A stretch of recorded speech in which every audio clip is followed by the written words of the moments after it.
Bueno, llego a eso después de un largo camino, porque como vos decís es una metáfora y parecen dos palabras nada más, pero en realidad son dos palabras que atrás tienen muchísimo contenido. Es una especie de...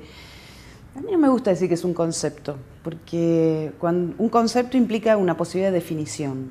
Entonces uno tiene que tener la chance de decir ceremonia mínima, 2 puntos. Es, ¿no? Y definirlo. En cambio, al ser una metáfora, está abierta a una multiplicidad de sentidos. Implica, sí, un recorte, implica poder ir al detalle, ir a lo aparentemente nimio, que puede pasar por un dicho, por un hecho, que en general son aquellas cosas que en las instituciones se vislumbran como siempre fue así.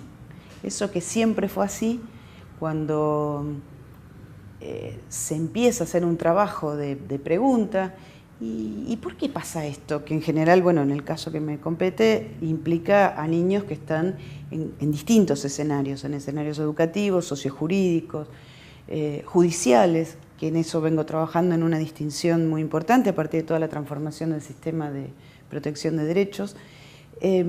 Eso que uno dice siempre fue así, es portador de la historia y te transporta en el tiempo y en el absurdo, porque nadie puede dar cuenta de por qué siempre fue así.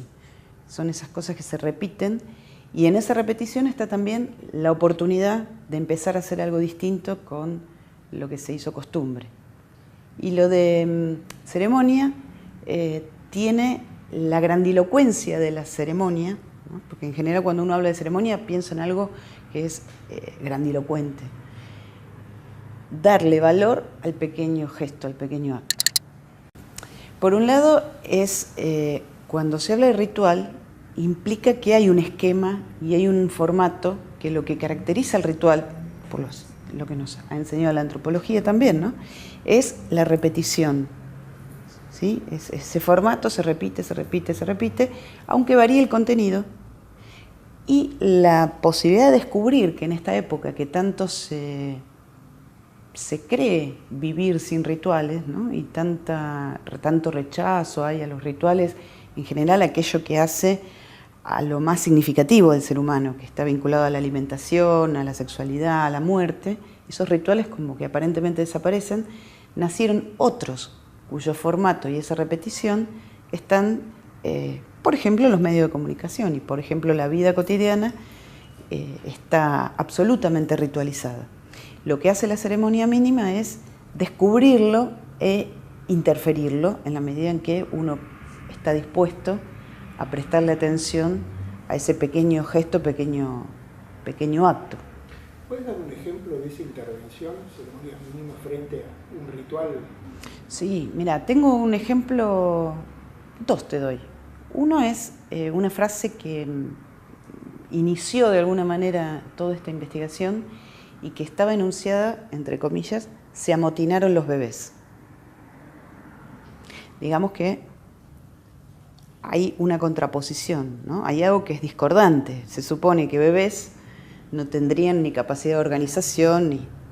Bueno, esto está desarrollado en el libro Infancias Públicas no hay derecho y a partir de esa frase se abrió toda la historia del sistema y cómo por la simple razón de que un niño ingresara por estado de abandono dentro de una institución, entre comillas, de menores, ya se decía que sacaba el carné para Batán. Batán es la cárcel de Mar del Plata, ¿no? Entonces, junto con el ingreso a ese hogar, también tenía carné de delincuente.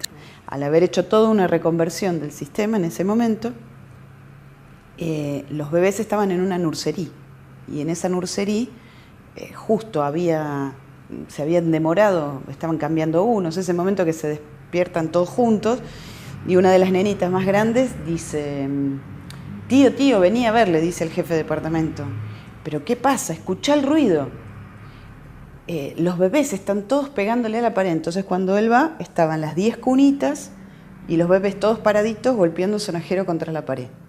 Entonces ahí, y él expresa lo que nos faltaba, se amotinaron los bebés. Lo dice con gracia, no lo dice, ¿no? Porque era otra escena distinta a la que había sido testigo, que eso era un lugar sin luz, sin aire, los bebés estaban en un estado patético. Bueno, a partir de esto, es que si esa escena no la hubiera visto un operador de minoridad, la hubiera visto un educador, la hubiera visto un psicólogo, la hubiera visto un psicólogo psicoanalista, un psicólogo piagetiano, hubieran dicho otras cosas. Entonces, a partir de ahí empezamos a analizar los distintos discursos en torno a, para un piagetiano se hubiera puesto a ver, por la edad que tenían los chicos, quizás en lo que pasaba con la imitación diferida, y un psicoanalista hubiera pensado quizás en el estadio del espejo, un conductista hubiera dicho, un educador, un psicólogo social, es decir, cada uno hubiera hecho, un sociólogo, ¿no? Entonces podríamos habernos preguntado qué pasa con los fenómenos sociales tempranos.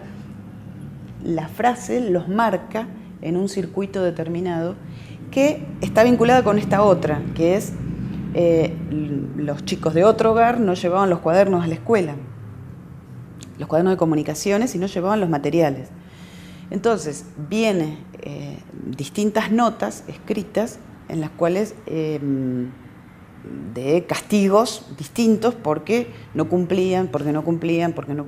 Esto había generado mucho resquemor entre el hogar y la escuela.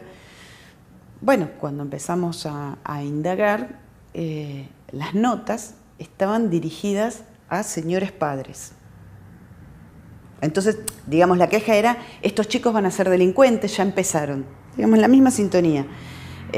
¿No? Y esto, entonces, bueno, se produce una intervención, una reunión, reuniendo a todos los distintos personajes de esta historia, y fundamentalmente yo me encargo de preguntarle a los nenes qué había pasado. ¿Qué pasa que no llevan el cuaderno a la escuela? Y ellos ponen cara como, digamos, era algo indiferente, no era algo que hubiera todas esas cosas que los adultos decían de ellos, pero sí que los cristalizaba en un lugar. Eran los delincuentes porque eran del hogar tal.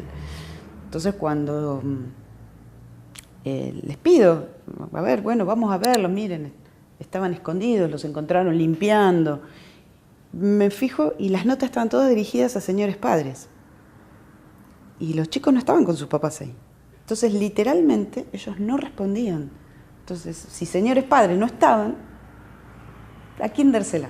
Entonces hubo todo un cambio en donde, en el trabajo con las maestras y con las directoras de la escuela, que eran varias, porque los chicos iban a distintos lugares, que dirigieran la nota a la persona que sí estaba todos los días, que se llamaba, llamémosla María. Entonces, bueno, María dirigía el lugar, entonces se había hecho una rutina de recibir todos los días a los chicos cuando volvían de la escuela, le tenían que traer el cuaderno. Entonces, al traer el cuaderno tenían la oportunidad de qué tal, cómo te fue, qué pasó, qué dijo, ¿sí? Uy, no, sí, no, porque yo me peleé con fulano, porque las anécdotas escolares que imaginábamos esa escena hogareña en la cual los chicos no hacen una asamblea para contarles a los padres cómo les fue en la escuela. Esto sucede en el auto, cuando los van a buscar, ¿no? Cuando van caminando, cuando están preparando la comida, en la cosa cotidiana, mientras se están bañando. Pero acá esa gente no puede hacerlo porque no es permanente. Entonces, bueno, se le dio un lugar y el vuelco fue instantáneo. Entonces, de ahí lo de ceremonia mínima.